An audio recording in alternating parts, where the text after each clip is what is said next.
My wife believed her friends' lies about me cheating, so she tracked my car, bugged my office, and broke into my workplace. I let her dig her own grave, then served her with divorce papers. Sup Reddit.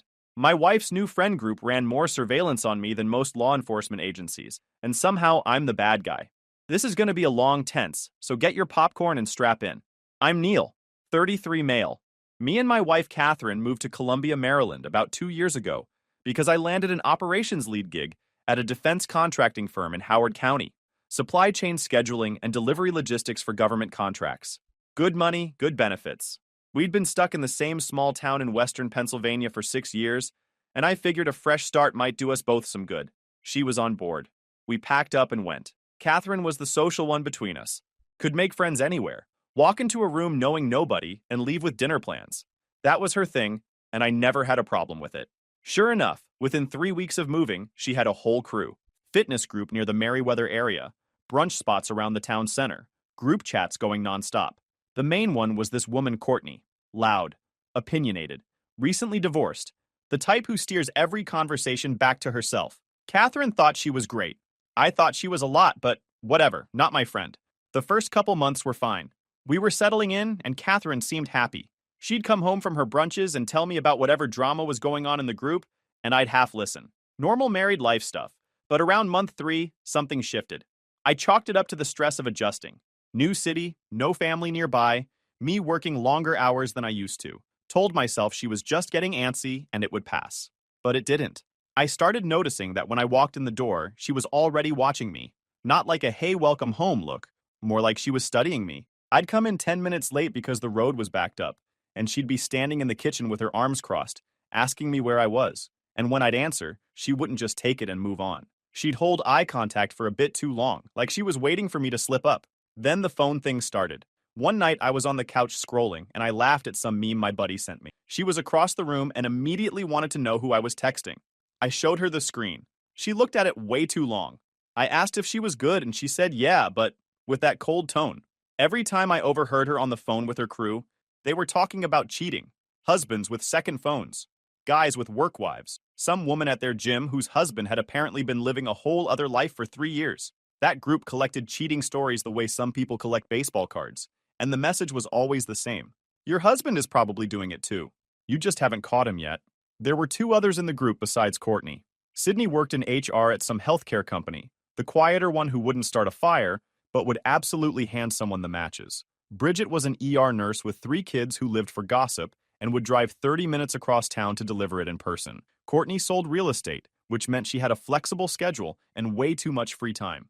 Together, they were one big echo chamber, all drama. And Catherine, who'd always been the type to go all in on her friendships, bought every word of it. The first time Catherine went full interrogation mode on me, I honestly thought she was messing around. I'd stopped at the Giant on Snowden River Parkway to grab stuff for dinner. Regular Friday grocery run. It took me maybe 40 minutes because the place was packed.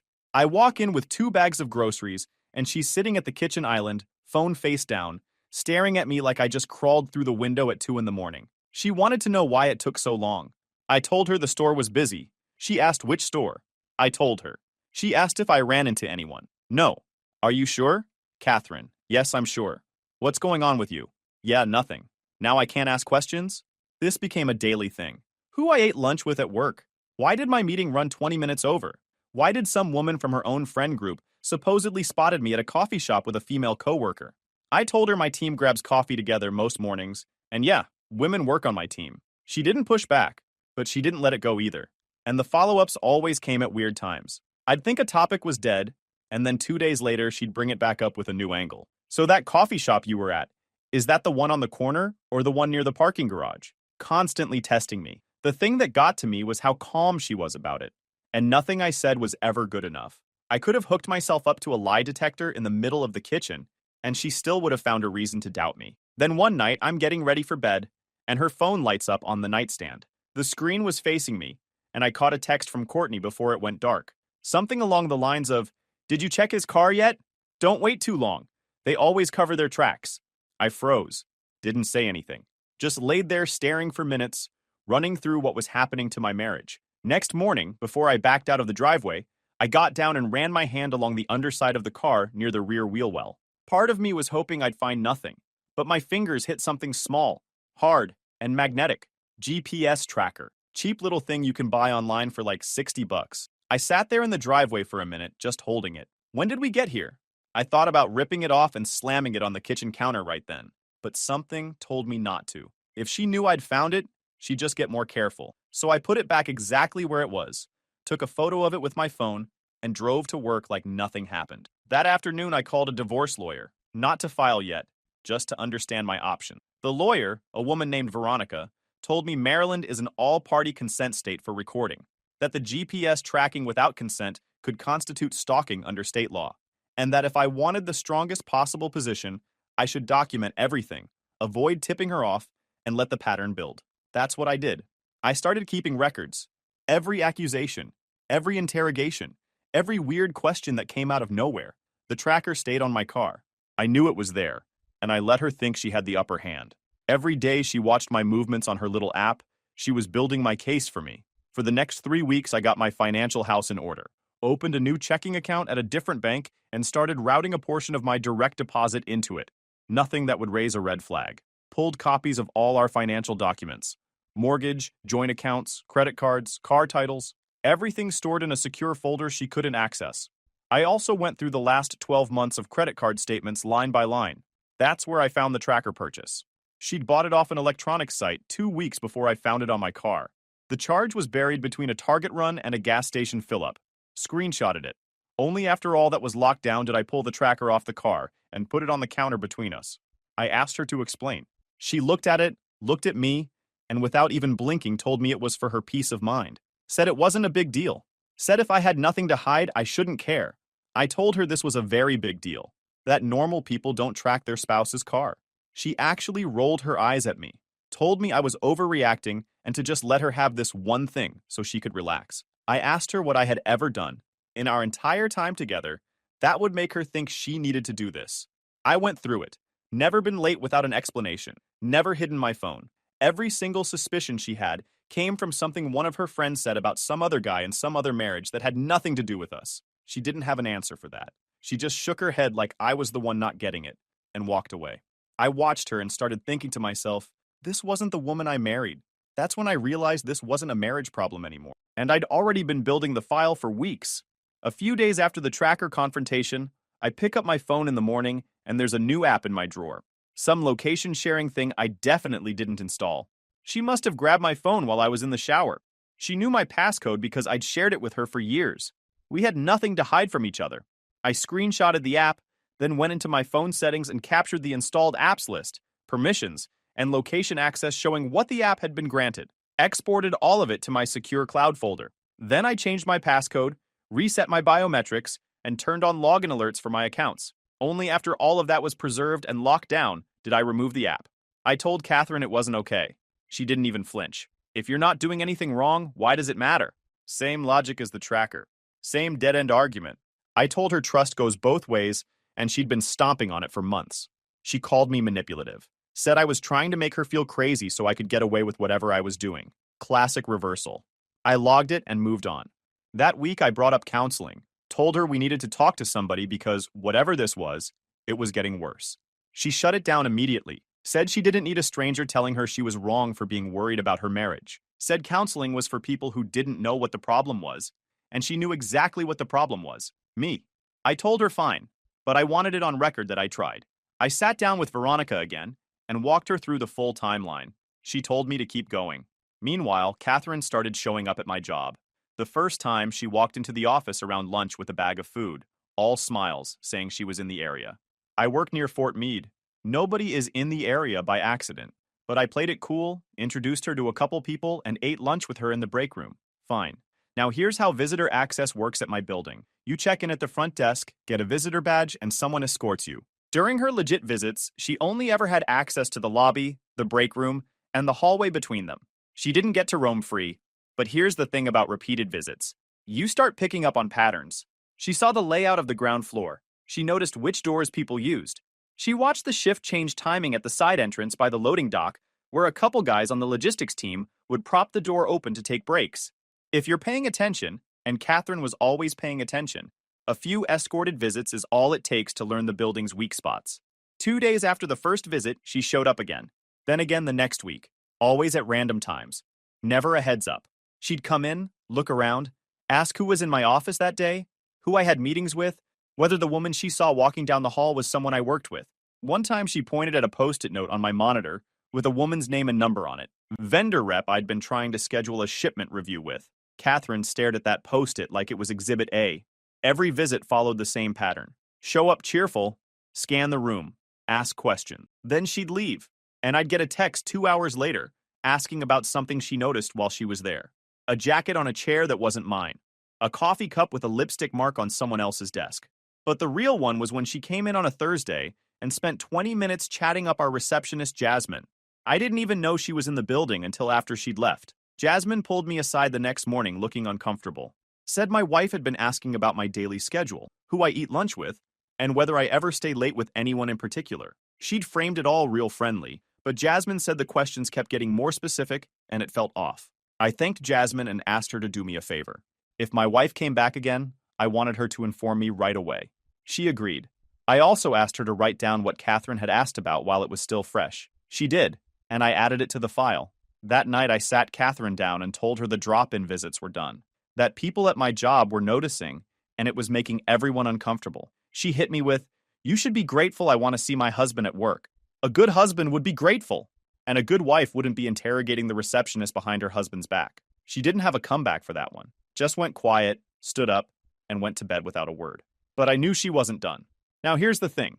Defense contracting firms aren't regular offices. We handle government contracts, some involving controlled program data and sensitive operational information, security clearances, restricted access areas, badge protocols, cameras everywhere.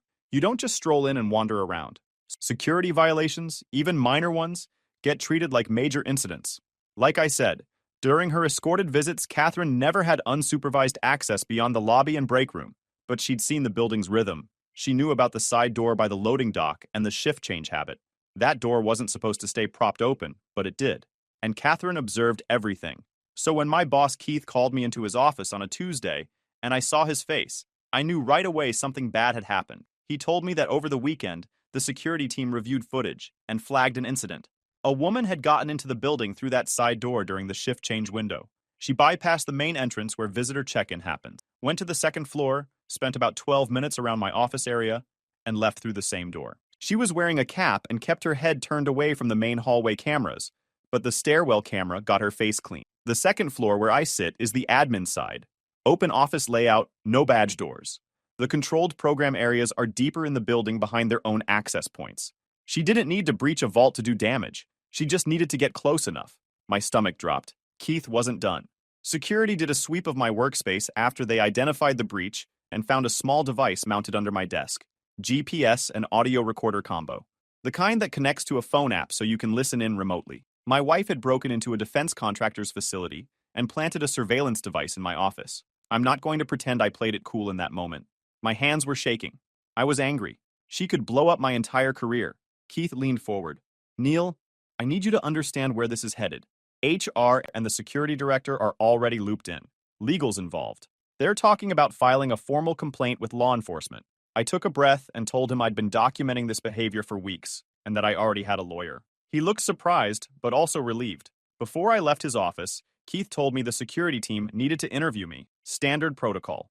They had to verify I wasn't involved, that I hadn't given her access or tipped her off about the side door. I sat in a room for about an hour answering questions about my marriage and my workspace. They pulled my laptop and work phone for a 48-hour review. I walked out and called Veronica, told her everything. She told me to file a police report that afternoon and request a protective order immediately. I drove to the police station on my lunch break, gave my statement, showed them the log, the tracker photos, the screenshots, the credit card records. The officer taking my report ooked at the file and said that was going to make the detective's job a lot easier. I also filed the petition for a protective order, got an interim order through a commissioner that same day. Within a few days, I had a temporary protective order hearing in front of a judge, and the final hearing was scheduled about a week after service. Veronica handled the filings and made sure nothing slipped through the cracks. When I got home, Catherine was on the couch. She could tell something was off. I didn't ease into it. Asked her flat out if she went to my office over the weekend. For about half a second, I saw the mask slip. Then she caught herself. "What are you talking about?" You're on camera, Catherine. They found the device. She went pale, stood up, then tried to justify it. Said I forced her hand. That if I'd just been open with her, she never would have had to go that far. That she did it because she loved me and needed to know the truth. You broke into a building that handles government contracts. You planted surveillance equipment next to a room where restricted program briefings happen. Do you understand what you've done? They're not going to do anything, Neil. Come on. Nobody's going to come after a wife for looking out for her marriage. I already filed the police report, and I have a protective order in place. It's already been granted. Her whole face changed. She started panicking. You did what? I also have a lawyer. Have had one for a while now, and I've been documenting everything. Every tracker, every interrogation, every time you showed up at my job, every app you installed on my phone while I was in the shower. All of it. She didn't say anything for a long time. Just stood there processing. I'm filing for divorce, I said. Papers will be ready by end of week. She started shaking, tears coming. Neil, please, don't rush things like this. I got caught up in what they were saying, and I know, and I'm done with this circus. She tried to keep talking. Brought up our wedding, our first apartment back in Pennsylvania, the road trip we took to the Outer Banks. She went through every good memory we had like she was reading from a list, trying to bury what she'd done. And honestly, part of me wanted to let it work. I'm not made of stone. There was a version of this woman that I'd been in love with for years, and hearing her bring up all those memories hit harder than I expected. But then I remembered the tracker under my car, the app on my phone, the receptionist looking at me sideways, the device under my desk, and I knew that the woman standing in front of me crying wasn't the same one from those memories. That person was gone. Maybe she'd come back someday, but it wasn't going to be while I was still standing there waiting. I went upstairs and started packing. I was out 3 days later. This all went down last year, about 18 months into living here. From the first tracker on my car to the break-in at my office was about 4 months. Moved into a one-bedroom in Ellicott City that I'd already scouted weeks earlier. Had the lease lined up, my finances separated, my documents secured, and my legal strategy mapped out. The whole move took half a day. Now here's where it gets interesting. Because Catherine's first move after I left was to run to everyone she knew and start spinning her version. Told them I was cruel, that I was overreacting, that I was punishing her for a mistake any worried wife could have made. She cast herself as the devoted wife whose husband walked out the second things got hard. And some people bought it. I got texts from people I hadn't talked to in weeks telling me I was being too harsh. One guy actually told me Catherine probably just read too many articles online and I should cut her some slack.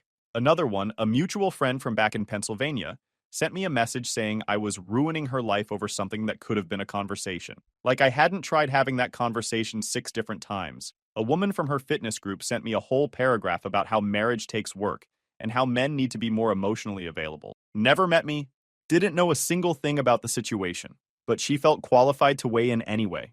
And then there was this guy from our old neighborhood who told me she was just scared and that I should be a man about it and forgive her. Be a man about it. As if letting someone stalk you and saying nothing is what men are supposed to do. I sent them all the same message, that they were welcome to believe whatever version they wanted, but the facts were documented, the footage existed, and I wasn't going to apologize for refusing to be stalked by my own wife. Then I blocked every single one of them. Now, the divorce is where things really shifted.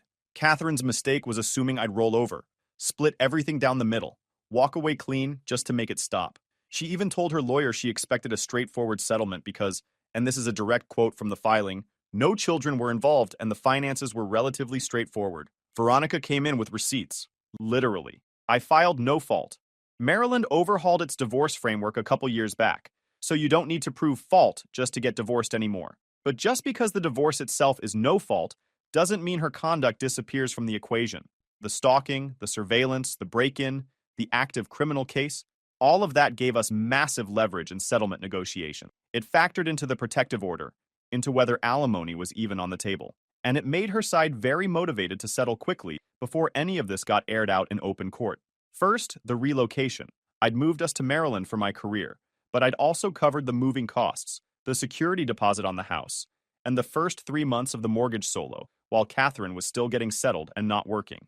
Those costs were documented to the dollar. Second, the criminal exposure. Catherine was staring down an active criminal case connected to the same person she was trying to negotiate a settlement with. Her lawyer knew that if this went to a contested hearing, every piece of evidence I had would come out, and none of it made his client look like someone a judge would want to reward. Third, and this was the big one, Veronica argued that Catherine's criminal behavior had directly jeopardized my security clearance, which is basically my entire livelihood in the defense industry. If I'd lost that clearance because of her stunt, I'd have been done. Not just at this company, in the entire field. That argument carried real weight. Catherine's side tried to push back, argued she'd made sacrifices relocating, that she deserved equitable distribution. Her lawyer submitted a statement saying Catherine had been manipulated by toxic friendships and was in emotional crisis at the time, and that a punitive outcome would be disproportionate. Veronica responded with the full timeline I'd been building for months. Every logged accusation, every documented drop-in, the tracking app screenshots, Jasmine's email, the credit card records, everything. And the kicker, Catherine's own suspicious observations note from her phone, which came out during discovery. Her lawyer had to hand it over because we'd requested all communications related to surveillance activity. I was sitting across the table in mediation when Veronica slid it over to Catherine's lawyer. He picked it up, started reading, and his face went flat. Page after page of surveillance logs, dates, details, names of women she'd spotted at my office. He set it down, leaned over to Catherine, and whispered something. She wouldn't look at me for the rest of the session. The emotional crisis argument didn't hold up. Neither did a clean 50-50 when she hadn't contributed to the mortgage for nearly a year and was facing criminal charges connected to the person she was asking to split assets with. We settled to avoid dragging it out further. I didn't get everything I wanted. Nobody does in divorce. But the agreement protected the big stuff. I kept the house.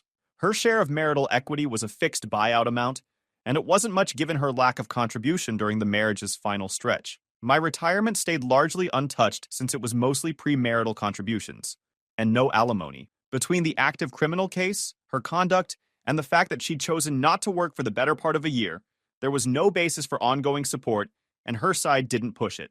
Her lawyer made one last play requesting I cover her legal fees since she was financially disadvantaged. Veronica pointed to the credit card statements showing $4,000 in charges at restaurants and boutiques over 3 months during the same period she wasn't paying the mortgage. That request went nowhere.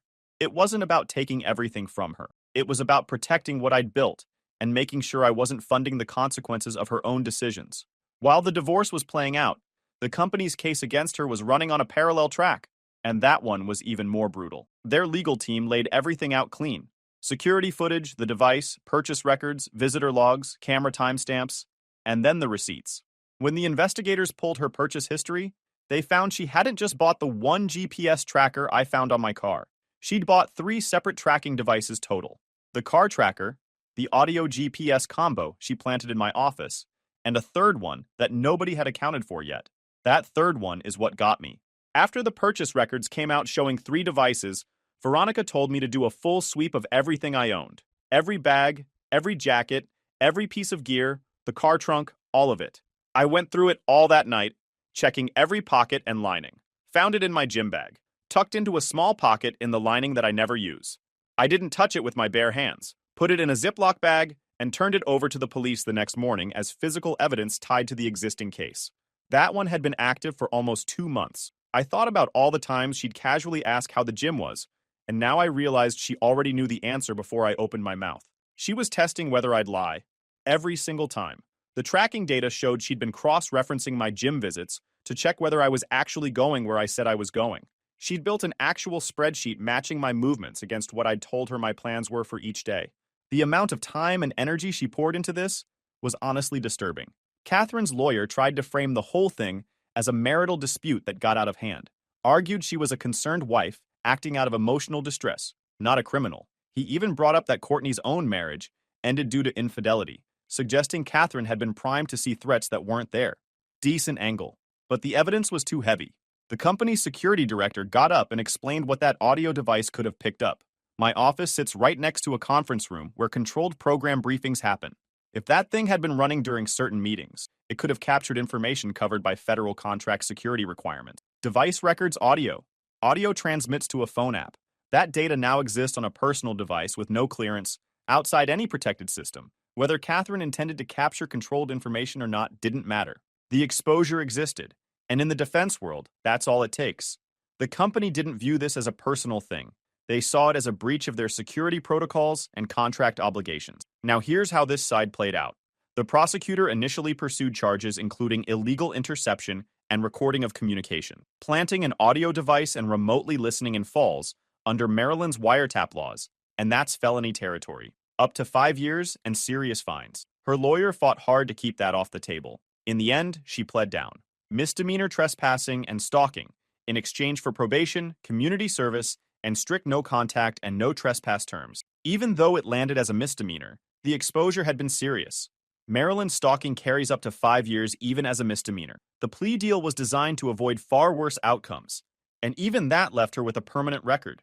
The company also pursued a separate civil case for the full cost of the security audit they had to run after the breach, plus additional damages. That settled on its own terms, and she's paying for it.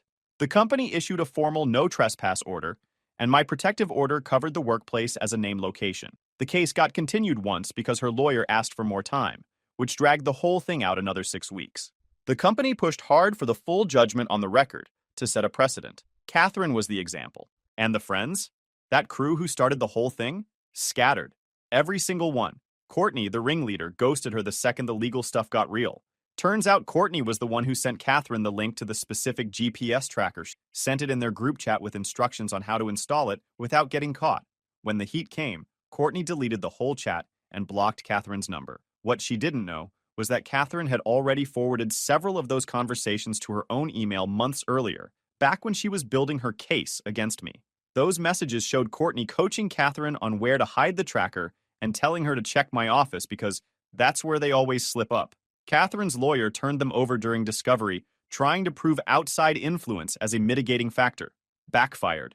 All it did was create a documented trail showing the whole thing was premeditated and coordinated. Sydney and Bridget unfollowed her on everything within days. Not one of them showed up to a single hearing. These women had spent months pumping Catherine full of paranoia, and the second any of it landed on a court docket, they were gone. Her parents found out through the legal filings. Her dad called me one evening, and I could hear it in his voice before he finished his first sentence. "Neil, is all of this true? The break-in, the tracking, the charges?" "Yes, sir, all of it." He went quiet for a long time. Then he said he was sorry, that he and Catherine's mom had tried to warn her about that friend group months ago, and she wouldn't hear it. I told him I appreciated the call and didn't hold anything against him. From what I heard later, her parents confronted her about everything, told her to own it, to face what she'd done. She didn't, doubled down, kept insisting I must have been hiding something, and that she'd been right to investigate. Her mom broke down during the conversation. That's when they stopped taking her calls. So there was Catherine. No husband, no friends, no family willing to pick up the phone, unfavorable divorce settlement, criminal record, restitution payments, and not a single person left who was willing to pretend she was the victim. And me? I'm writing this from my apartment in Ellicott City, 7 months removed from all of it. Got a lease that's mine, a job that's solid, and a life that actually feels good and peaceful again. I started hitting the gym without a tracker hidden in my bag. Reconnected with a couple old buddies back in Pennsylvania over the phone, something I'd let slip during the worst months because I didn't have the energy to talk to anyone. Even started coaching youth flag football on Saturday mornings through the Howard County Rec program. My coworkers noticed something too. My security clearance review went through clean, which was a weight off my shoulders I can't even describe. One wrong finding and everything I'd built would have been gone because of what she did. But all those months of documenting paid off. I also did something a lot of people told me not to do. I went after Courtney. I didn't sue her, but I made sure her role in this didn't just disappear into the background. When Courtney deleted that group chat, she thought she'd cleaned the slate, but those forwarded emails from Discovery had her name all over them. Every coaching message, every tracker recommendation, all sitting in court records. I had Veronica send a cease and desist to Courtney, letting her know she'd been identified in court filings in connection with the stalking and surveillance against me, and that any further contact would result in a civil action. The letter referenced the specific messages where she'd coached Catherine on tracker placement and encouraged the break-in. She never responded. But she also stopped showing up in any mutual spaces, scrubbed her social media of anything connected to Catherine, and blocked me on everything. Message received. Last thing about Catherine. I heard through her dad a couple months after everything was finalized that she'd moved back to Pennsylvania, living with a cousin outside of Pittsburgh. Couldn't find work in Howard County because the criminal record kept showing up on background checks. In an area where half the workforce is cleared or adjacent to cleared jobs, that's a career death sentence. People still come at me sometimes. Tell me I went too far. That pressing charges on my wife was cold. That I should have handled it quietly, given her one more chance. Maybe, but every chance I gave her, she used it to make things worse. Every boundary I set, she crossed it and came back for more. I didn't want to blow up my marriage. She did that. I just made sure it didn't take me down with it. She made her choices. I made mine. And I'd make the same ones tomorrow. Guys, we are so close to hit 100,000 subscribers on this channel. If you are not subscribed to the channel, please consider subscribing. It really helps hit that 100,000 mark. Thanks for making this dream come true.